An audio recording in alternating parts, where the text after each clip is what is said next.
A ciência nega a Deus? Gostemos mais ou menos, é essencial entender a teoria darwiniana. Por que razão? Antes de Darwin, a origem da vida era claramente atribuída à ação de um ser inteligente. Tudo criado foi o trabalho de um criador, em todas as culturas e em todas as idades. Tudo? Sempre há algumas exceções.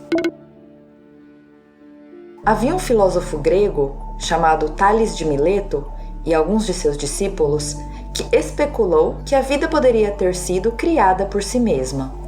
Especulações. Os grandes cientistas sempre argumentaram que o universo e os organismos vivos exigem inequivocamente a existência de um criador. Onde há design, há um designer.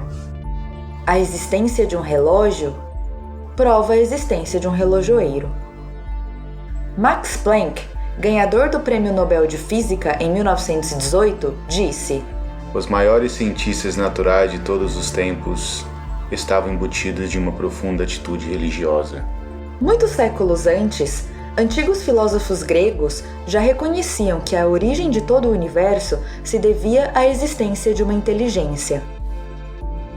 Aristóteles argumentou que Deus é a causa do movimento que vemos no universo, a causa não causada, o motor imóvel, que move tudo, mas não é movido por nada, um ser perfeito. Durante o Renascimento, um homem sábio do porte de Leonardo da Vinci disse com humildade: "Eu ofendi a Deus e a humanidade, porque o meu trabalho não teve a qualidade que deveria ter tido."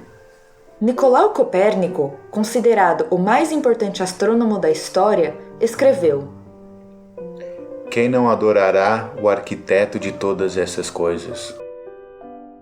Os grandes nomes da revolução científica, como Copérnico, Galileu, Kepler, Pascal, Newton, Bacon e Leibniz, acreditavam na existência do Criador do universo e da vida. Galileu Galilei: "Se lembramos que, em nenhum outro lugar a sabedoria, o poder e a bondade do Criador são tão evidentes quanto nos céus e nos corpos celestes, podemos facilmente reconhecer o grande mérito daquele que trouxe esses corpos ao nosso conhecimento."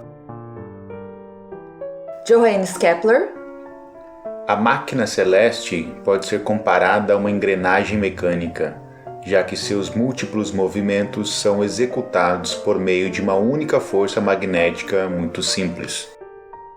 Isaac Newton: "Este belo sistema composto pelo Sol, os planetas e os cometas só poderia ter sido criado pelo conselho e domínio de um ser poderoso e inteligente, o Deus Supremo." C.S. Lewis: "Os homens se tornaram cientistas porque esperavam encontrar leis na natureza, e esperavam encontrar leis na natureza porque acreditavam em um legislador."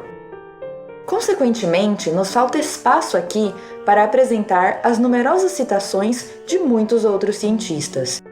Mas, primeiro com Lamarck, em 1809, e, acima de tudo, com Darwin, 50 anos depois, começou um longo período durante o qual essa evidência de design passou a ser considerada uma simples aparência.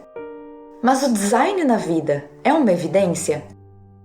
Ou o design na vida é uma aparência? Eis a questão. Darwin tentou demonstrar que os seres vivos emergiram e se diversificaram através de um processo natural, sem a necessidade de planejamento prévio por um agente externo. Mas será que realmente conseguiu? A teoria darwinista propõe que a diversidade de formas de vida que existem na Terra veio de um processo evolutivo e não guiado que durou milhões de anos. Afirma que seres vivos, animais e plantas surgiram de átomos e moléculas sem vida. Mas de onde vieram os primeiros átomos? A teoria ignora completamente esse aspecto. Apesar disso, afirma que através de milhões e milhões de anos, átomos e moléculas se tornaram células, mas ninguém sabe como. Talvez alguns de nós não saibamos exatamente qual é a diferença entre uma molécula e uma célula. É por isso que talvez não vejamos grandes problemas e aceitemos, sem questionar, este primeiro passo essencial da teoria darwinista, a evolução química. Acreditamos nessa evolução porque os nossos professores, a quem respeitamos, aceitavam-na como verdadeira. No entanto, se pensarmos um pouco, podemos entender a proposta darwinista. Algo sem vida, o átomo, produziu vida, a célula. Mas o que a ciência diz sobre essa possibilidade? Existe algum processo químico que permita transformar átomos ou moléculas em células? Absolutamente nenhum. A única maneira possível de criar uma célula neste planeta é através de outra célula. Uma célula viva, se duplicando, forma outra célula. Não há outro caminho. Você se lembra de Pasteur e da lei da biogênese? Só a vida cria vida. Pasteur fez a sua demonstração em 1864.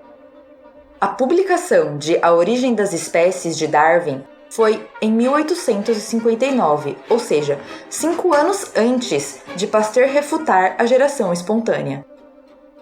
Interessante. A teoria da geração espontânea ainda estava em vigor e acreditava-se que os micro-organismos se formavam espontaneamente dentro de um caldo. Você se lembra do caldo primordial? Quando Darwin propôs a sua teoria, o conhecimento sobre a célula era muito limitado. Talvez por causa disso, Darwin e outros naturalistas de sua época não tenham tido grandes problemas em aceitar a evolução química. A misteriosa transformação de moléculas em células. Os microscópios ainda eram muito rudimentares. Eles só aumentavam cerca de 400 vezes. Pensava-se que a célula, a unidade básica da vida, era uma substância única, o protoplasma, algo como uma gelatina. O naturalista Haeckel, seguidor de Darwin, considerou que a célula mais simples era pura e simplesmente um plasma sem estrutura, ou protoplasma. Mas hoje, temos microscópios eletrônicos e microscópios de força atômica, que podem ampliar até 10 milhões de vezes. Temos até sistemas ópticos e de informação quânticos. A biologia molecular demonstrou que as células mais simples requerem um design bioquímico extremamente complexo, comparável a uma indústria de alta tecnologia. Funcionam através de linguagens mais complexas do que o código digital de nossos computadores ou smartphones. Linguagens sofisticadas que exigem sistemas de decodificação, bancos centrais de memória, armazenamento e localização de grandes quantidades de informação, estruturas tridimensionais específicas, como as enzimas envolvidas no metabolismo celular. Uma membrana celular simples, por exemplo, é incrivelmente sofisticada. A célula também tem nanomáquinas espetaculares, como as cinesinas, que andam com os próprios pés em estradas celulares, transportando nutrientes com as suas próprias mãos.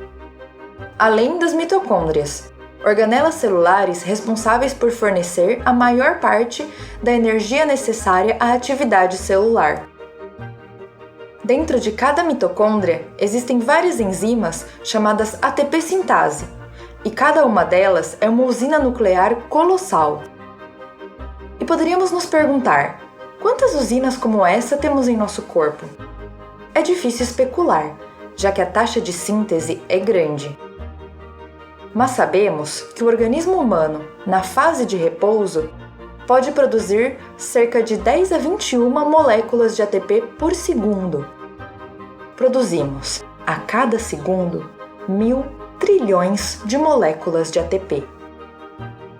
E cada uma dessas 1.000 trilhões de moléculas de ATP realiza o processo de transporte de elétrons, mostrado no diagrama à esquerda.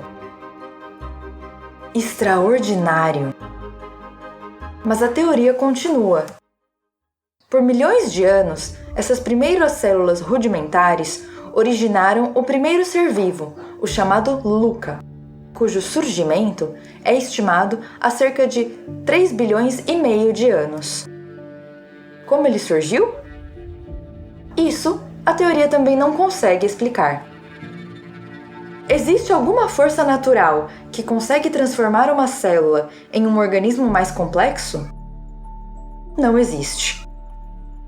A ciência também não confirma este outro passo da teoria darwiniana, a evolução bioquímica.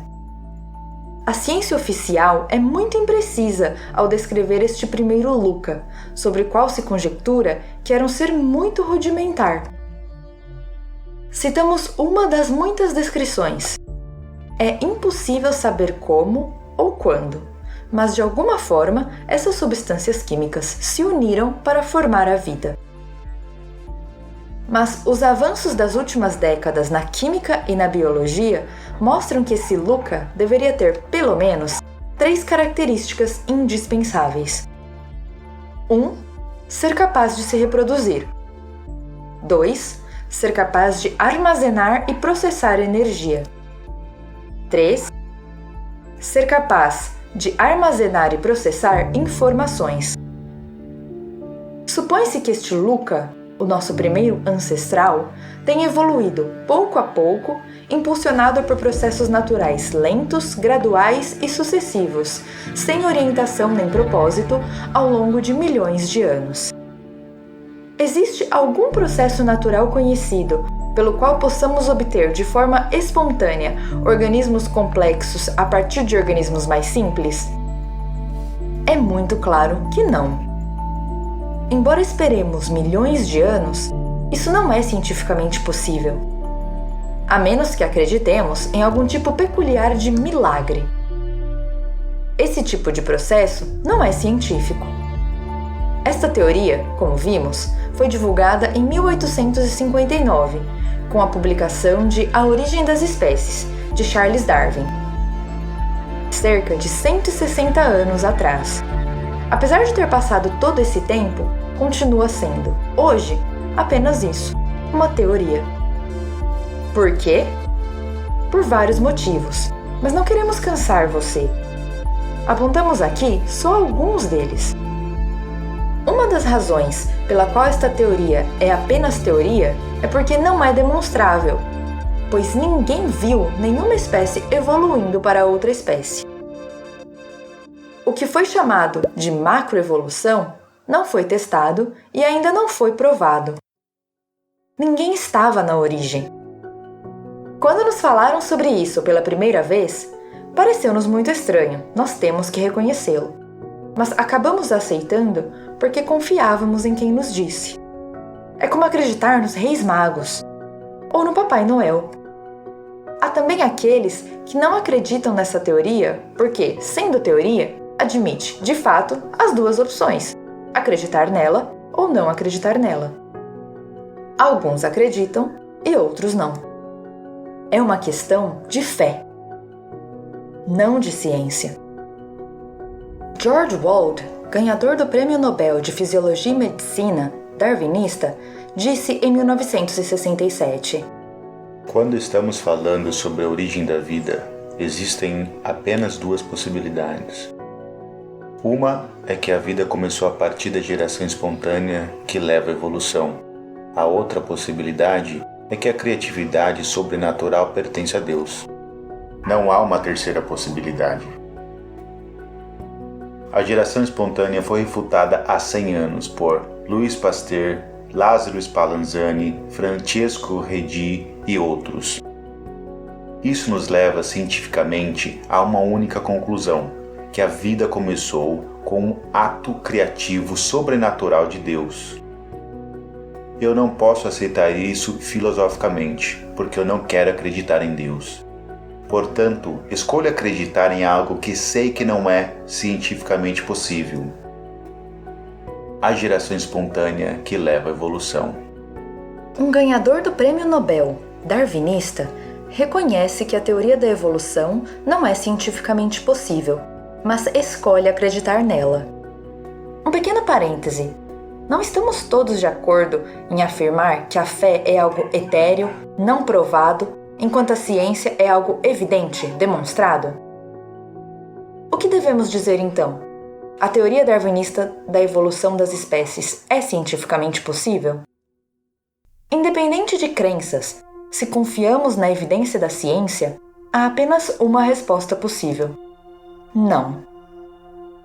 Então, já que o relógio existe, é científico dizer que existe um engenheiro e designer?